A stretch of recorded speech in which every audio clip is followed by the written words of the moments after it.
गौर से देखिए इस पानी के धारा को जो निसर्ग के नियम के विरुद्ध उल्टी बह रही है।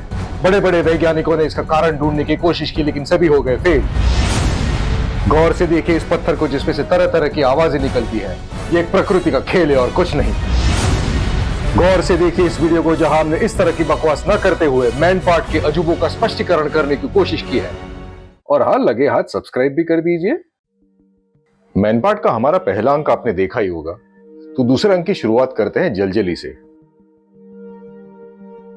जैसा लिखा गया है, इस जगह पे बिना भूकंप के आपके पैरों तले की धरती हिलती है।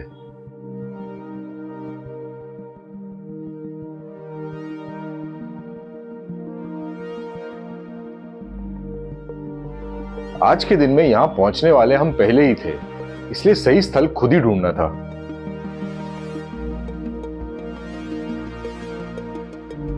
मिल गया। इस जगह को जलजली कहते हैं, जिसका लोकल भाषा में नाम होता है वो जगह जहां पानी स्थगित रहता है। इसका वैज्ञानिक कारण है इसके दूसरे नाम में, जो है दलदली यानी दलदल।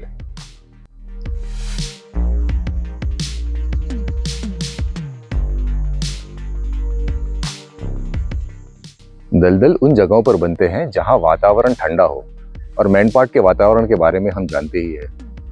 ठंड की वजह से कुछ तालाब अपने आप को खाली नहीं कर सकते। जैसे एक जमाने में यहाँ तालाब था, धीरे धीरे उसके ऊपर सड़ता हुआ जैविक पदार्थ जमा होते जाता है और सैकड़ों साल बाद एक परत बन जाती है। परत इतनी मोटी होती है कि आप उसके ऊपर चल भी सकते हो। हाँ, कुछ जगह ऐसी भी होगी जहाँ आपका पैर धंस जाएगा, इसलिए सावधानी रखना बहुत जरूरी है। जमीन के दबने का दायरा 1 से 2 इंच तक का है। यहां जितना मजा खुद कूदने में आता है, उतना ही मजा दूसरे लोगों को भी कूदते हुए देखने में आता है।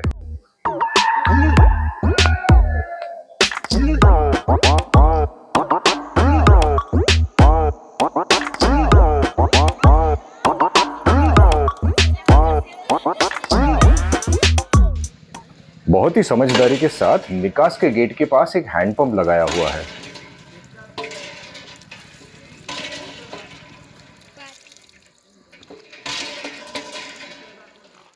बाहर लगे हुए ठेले में थोड़ी पेट पूजा कर लेते हैं। चाय तो नहीं पीते हम। जलजली के बाहर ही हम नाश्ता कर रहे हैं।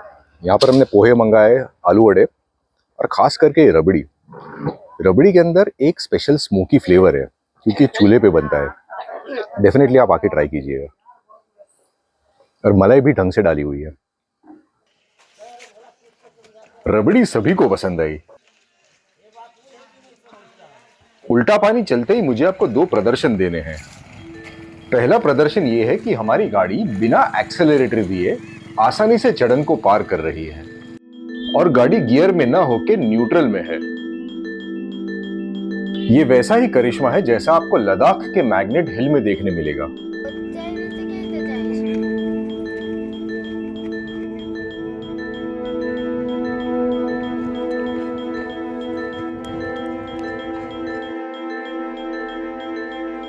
और अब प्रदर्शन नंबर 2। प्रकृति का नियम है कि पानी अगर बहेगा तो ऊपर से नीचे ही बहेगा, नीचे से ऊपर नहीं। लेकिन यहाँ पे पानी नीचे से ऊपर की तरफ जा रहा है। चलिए देखते हैं कैसे।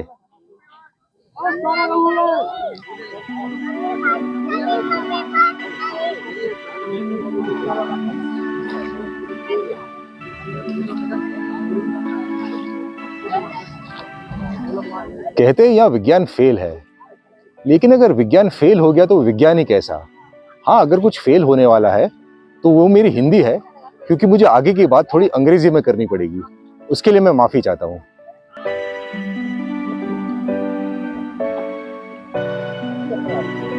यहाँ जो हो रहा है उसके 2 वैज्ञानिक कारण हो सकते हैं। पहला ये कि ये सरफेस टेंशन और कैपिलरी एक्शन का मिक्सचर है। सरफेस टेंशन तभी होता है जब भी कोई लिक्विड का ऊपर का परत उसके मॉलिक्यूल्स पास में आ जाते हैं।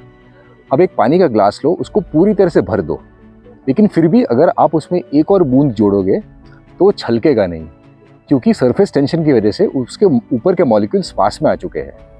कैपिलरी एक्शन तभी कहते हैं जब भी कोई द्रव्य नीचे से ऊपर आता है बिना गुरुत्वाकर्षण के मदद के। जैसे कि आप एक कागज़ का टुकड़ा लो, उसका एक कोना पानी के अंदर डालो तो पानी कागज़ के माध्यम से ऊपर आता है ग्रेविटी के अगेंस्ट। ये है कैपिलरी एक्शन।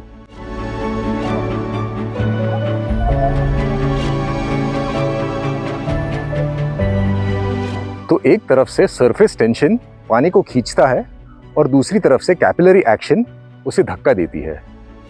अब ये क्यों हो रहा है वो पानी की फिजिकल प्रॉपर्टीज पे डिपेंड करता है, जैसे कि conductivity, pH factor, viscosity, density.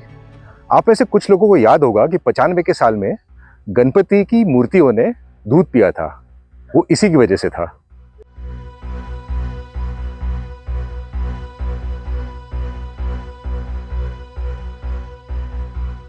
दूसरा एक्सप्लेनेशन ये है कि ये पर्सपेक्टिव का कमाल है। हम जिसे ढाल कह रहे हैं वो हमेशा सी लेवल से मेजर होता है। आसपास की टीले, आसपास के पेड़, इस संदर्भ में हमें ऐसा लग रहा है कि ढाल ऐसे है, जबकि सी लेवल के संदर्भ में ढाल ऐसे है। पीछे अगर मैग्नेट हिल भी देखोगे और उल्टा पानी, दोनों एक ही दिशा में है, यानी ऑप्टिकल इल्यूजन का एक्सप्लेनेशन यहाँ फिट बैठता है।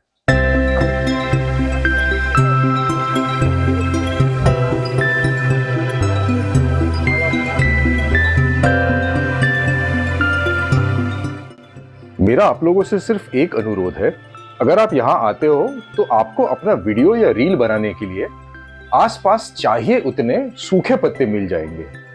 पानी के अंदर प्लास्टिक की या पान मसाले के पैकेट की आहुति न दे।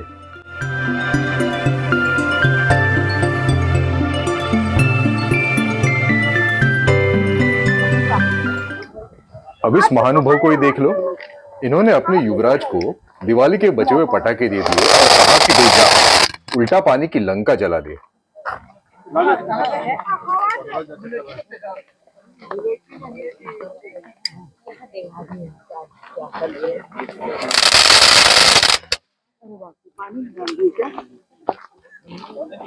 आप पता चला ठीक है, पटाखा भी पड़ जाए।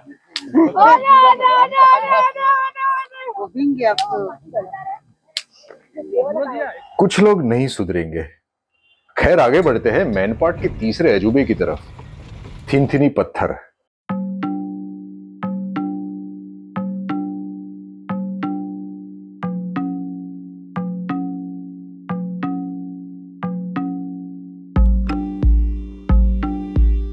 तो थिनथिनी पत्थर का आवाज सुनाने से पहले आपको पहले दिखाते हैं कि एक नॉर्मल पत्थर से कैसी आवाज आती है। बाबा को ध्यान नहीं दे रहे हैं। ना ये एक पत्थर है, जबलपुर में कौन दोगे। अब देखते हैं थिनथिनी पत्थर का कमाल।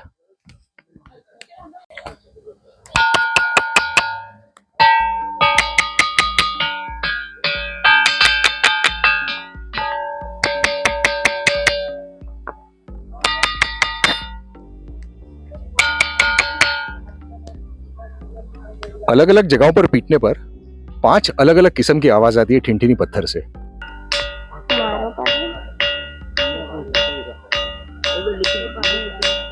जिस तरह से इस पत्थर को रखा गया है अन्य पत्थरों के ऊपर, जिसे कैपस्टोन कहते हैं, और इसके ऊपर अगर देखोगे तो कप के निशान है। इससे पता चलता है कि शायद एक जमाने में इसे कोई धार्मिक क्रिया के लिए इस्तेमाल किया गया था। आसपास के जो पत्थर है वो सारे बसॉल्ट रॉक है, यानी जो लावा से बनते हैं वो। पत्थर से निकलने वाली आवाज उस पर निर्भर करती है कि उसके अंदर कौन सा धातु मिश्रित है। हो सकता है इसके अंदर का मिश्रित धातु थोड़ा अलग हो, या फिर ये हो सकता है कि ये पत्थर और कहीं से लाकर यहाँ पर रख दिए हो। इसका वर्ण भी देखोगे तो श्वेत है, जैसे कोई फॉरेनर। थिनथिनी पत्थर से जोगीमारा गुफा जाने के लिए आपको गाड़ी में लगभग 1 घंटा लगेगा। अब हम देखने वाले हैं जोगीमारा और सीताबेंगा गुफा। ये रामगढ़ टीले पे है और आसपास दूसरी भी गुफाएं हैं, लेकिन ये 2 गुफाएं लोग सबसे ज्यादा विजिट करते हैं। ये आधी प्राकृतिक है और आधी मानव सर्जित।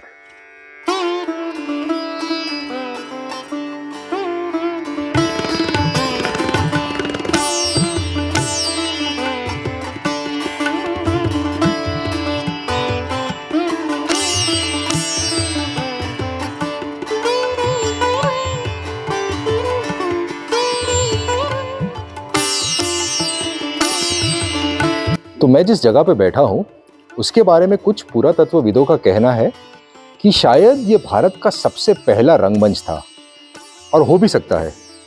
मेरे पीछे एक स्टेज बना हुआ है, दोनों तरफ सीढ़ियां हैं जो स्टेज की साइड में होती है, और पर्दा टांगने के लिए व्यवस्था की गई है।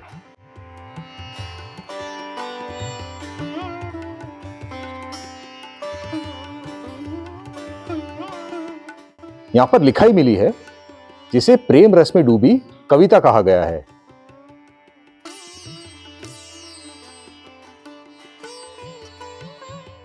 यानी ये वो जगह होगी जहां काव्य का पठन होता था।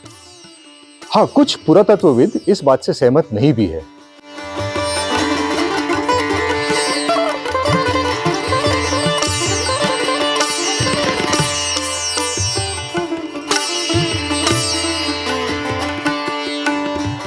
गुफा के ठीक बाहर इस तरह की बैठने की व्यवस्था की गई है जिससे रंगमंच वाली थियोरी ज्यादा जोर पकड़ती है।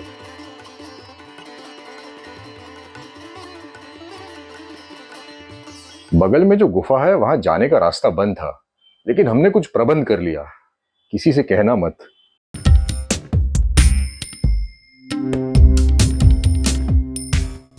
इन गुफाओं में लिखाई मिली है जो ब्राह्मी लिपि में है। इससे दो चीजों का पता चलता है। एक, ये गुफाएं 3री सदी की है, और दूसरा, शायद पहली बार देवदासी शब्द का उपयोग हुआ है।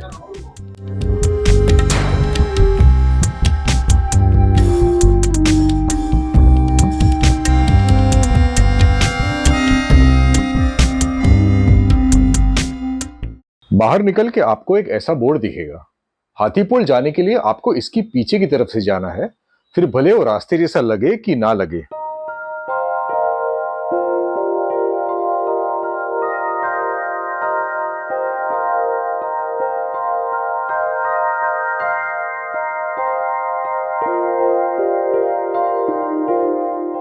जोगीमारा गुफा के नीचे और एक गुफा है जो हाथीपोल गुफा है। ये दूसरी गुफाओं से अलग इसलिए है क्योंकि ये गुफा दूसरी तरफ से बाहर निकलती है। इसका नाम इसलिए आया क्योंकि ये गुफा से एक हाथी भी गुजर सकता है।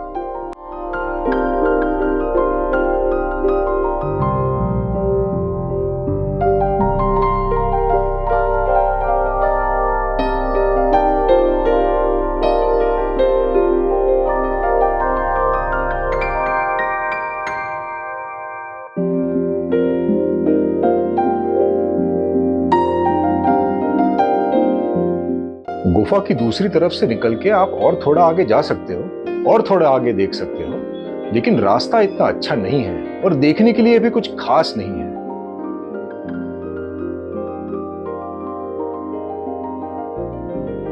यहां से हमें और 2 किलोमीटर आगे जाना है, रामगढ़ की पहाड़ी तक।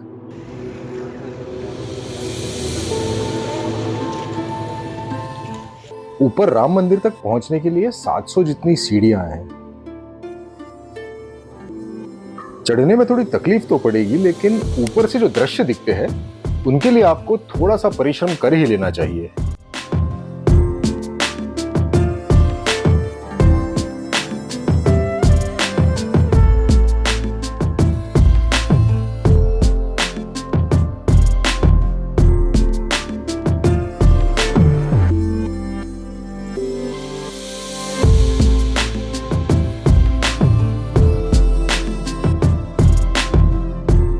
जोगीमारा से अंबिकापुर का रास्ता 1.25 घंटे का है।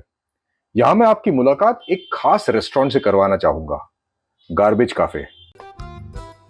अंबिकापुर बस स्टैंड पर स्थित ये काफे एक अनोखी अवधारणा पे चलती है।